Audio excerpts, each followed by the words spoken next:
Thank you. Thank you, Vicki.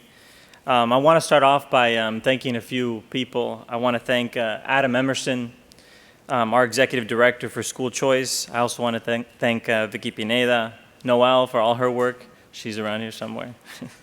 And I also want to thank the continued leadership of our Governor, Ron DeSantis, for everything he's done for School Choice. And I also want to thank our Commissioner of Education, Stasi, who we affectionately call Stasi, for all his hard work to fight for our children. My name is Tony Arza, and I'm here on behalf of the Florida Charter School Alliance. Lynn Normantek, our director, asked me to say a few words, which my former boss, Mike Baleka, would never do because he knows I don't usually say a few words. I say more than a few, so be patient with me today. You will have to suffer the consequences of Lynn's mistake. First, I just want you to know that I don't want to waste your time this morning.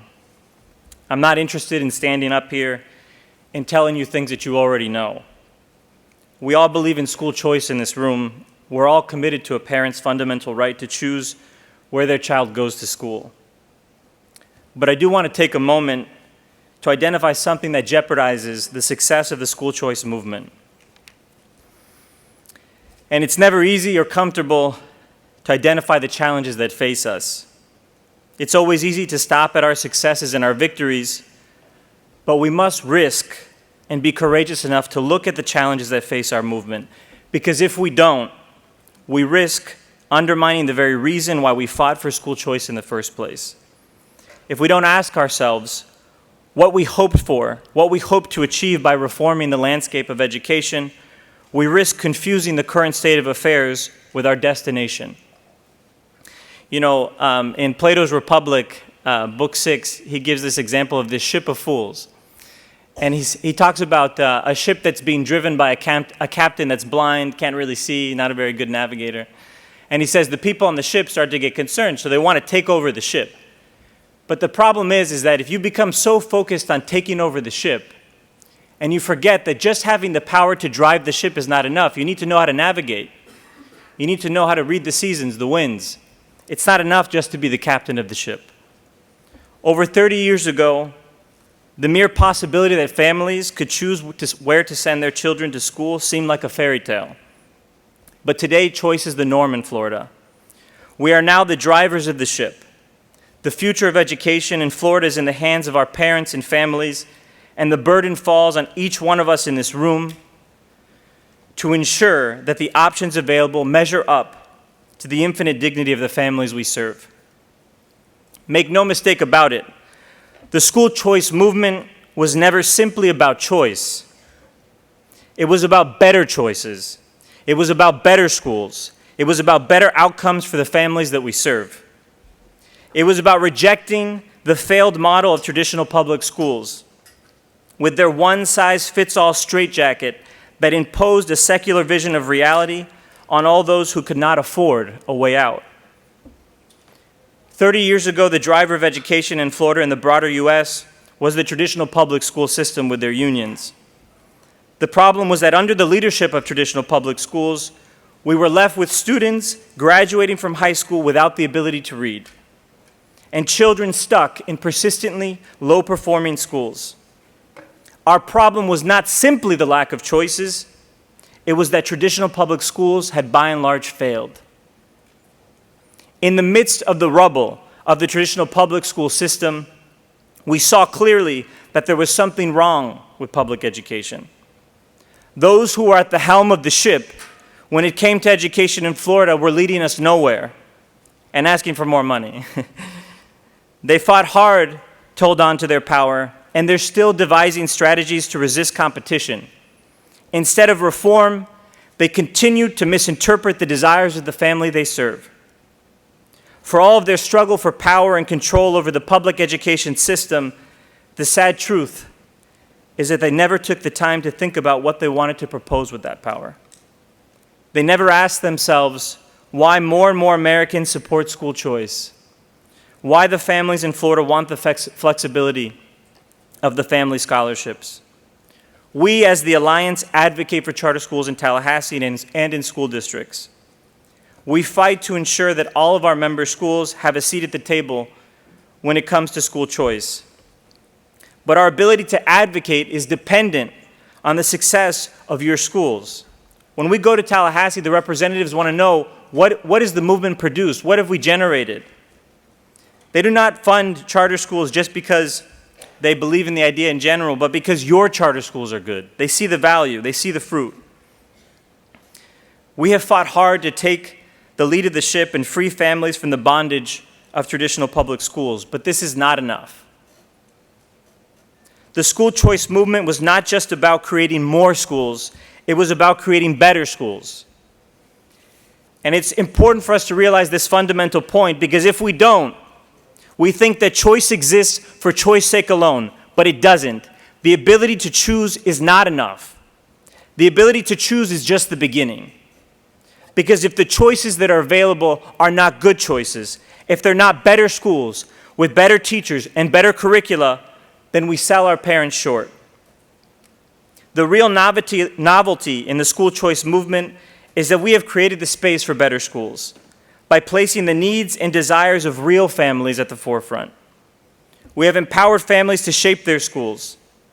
The questions that remain is whether schools will meet that challenge, whether they will step up, little plug for Step Up for Students, on whether our schools will be willing to rethink fundamentally what they conceive education to be and what a school to be for. Freedom from oppression is not the same as understanding what that freedom is for. I know that this is counterintuitive, but the experience is blatantly obvious. Freedom is not the ability to choose. As we all understand, when we are doom scrolling on Netflix or Amazon Prime trying to find something to watch, something worth watching, the limitless choices can actually become overwhelming and paralyzing.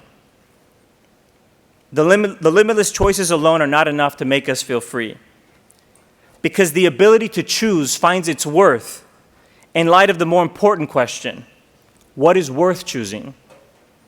The school choice movement is about creating space for good schools, not just carbon copies of public schools. This means that in order for us to not fall into the position of traditional public schools, we must not repeat their mistakes. Their greatest mistake was that they failed to ask the most basic question: what is education? What is the goal and purpose of education? Without an answer to this question, we risk creating schools that are diseducational, because they lead our youth farther and farther from the actual goals of education. Although it's a daunting and apparently difficult task, we must begin to define the goals of education again. Some of us might think, isn't it obvious?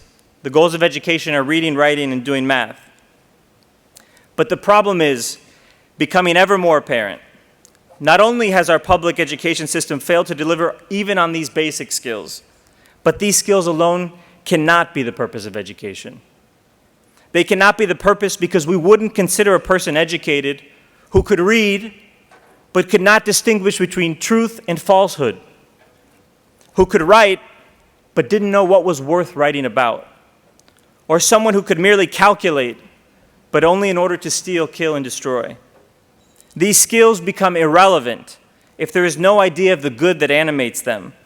What is reading for? What is writing for? What is math for? Our families and children are begging for us, the schools, to risk and answer to these questions. The point is that in order for us to truly be advocates for choice, we have to be willing to look again at the question, what is a school? And in order to adequately define what a school is, we have to understand what the goal and purpose of education is. Everything else we do is for naught if we don't understand this. We have to look back at the roots.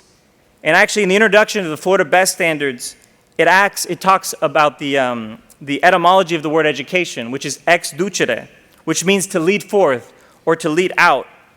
But the question is, to lead out towards what? To lead out for what? Education is about leading our kids into a compelling vision of reality. It's about proposing to kids an understanding of what the world is so that they can find their place in that world.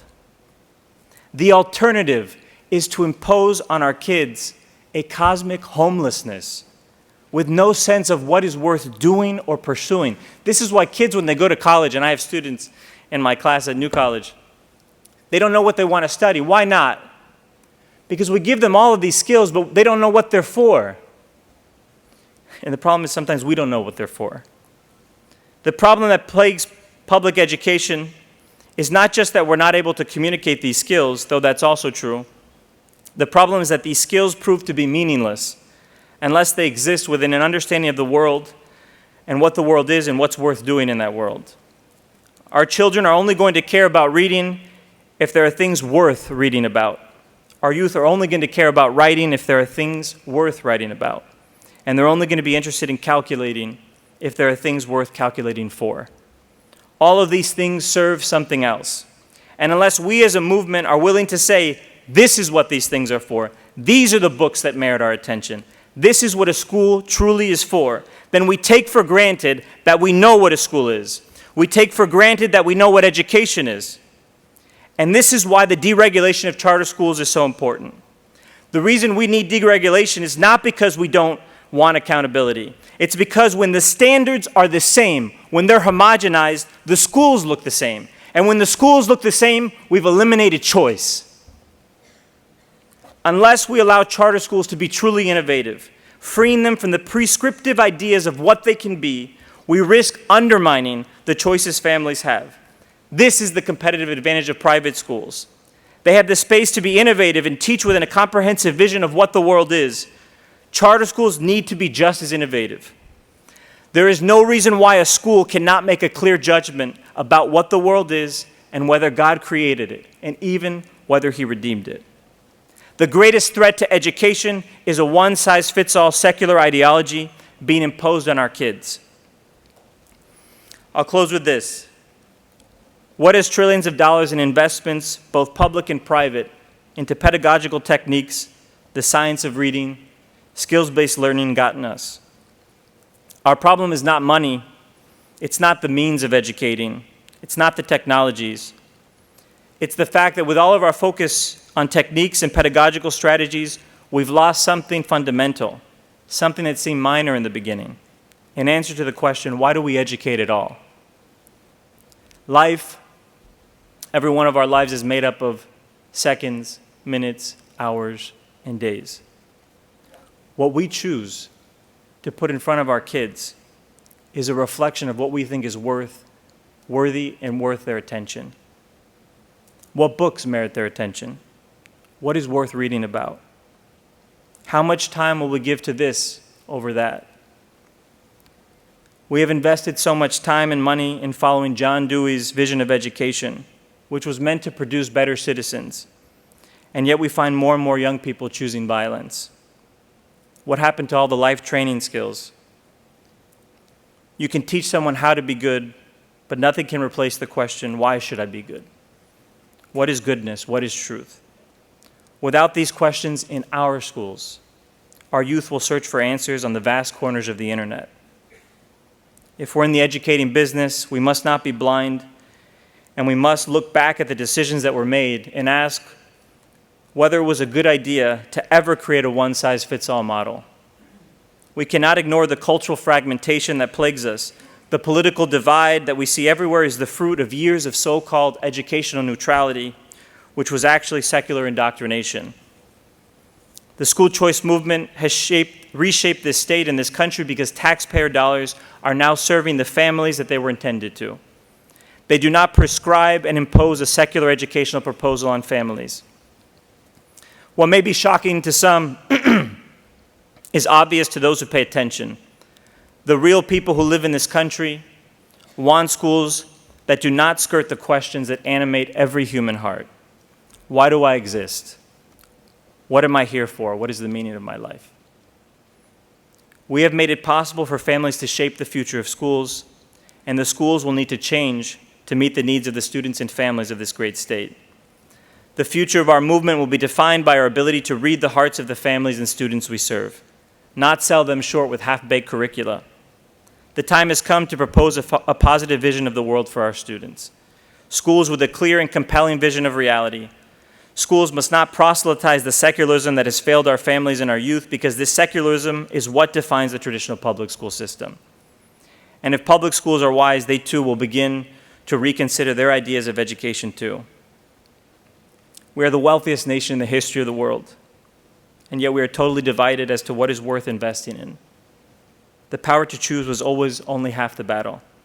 The other half has just begun. What is worth choosing? It's a whole other ballgame. The power to create alternative educational pathways is not enough to save the ship, unless we know where we want to go and unless we are willing to do the work to navigate the ship to its destination. Otherwise, we have simply traded one lousy captain for another. I believe in this movement, and I've had the honor to get to know many of you in this room, and we're all trying to fight for what's best for kids. In the end, the most important thing for all of us is that we do our best. But the best means that there's a measure, there's something good, something we're fighting for. And we need to continue to rethink what education is to try to meet the needs of our families. So I want to encourage you to come visit us at the Alliance booth, talk with Lynn and I. And we're very grateful for the opportunity to represent the charter schools in Tallahassee. And I want to encourage all of you to risk a judgment about what the world is in your schools. Don't be afraid. Don't be afraid to be out there, to try to say what you think things are, what it means to exist, what is the meaning of life. We cannot shy away from these questions anymore because our kids and our families are demanding them of us.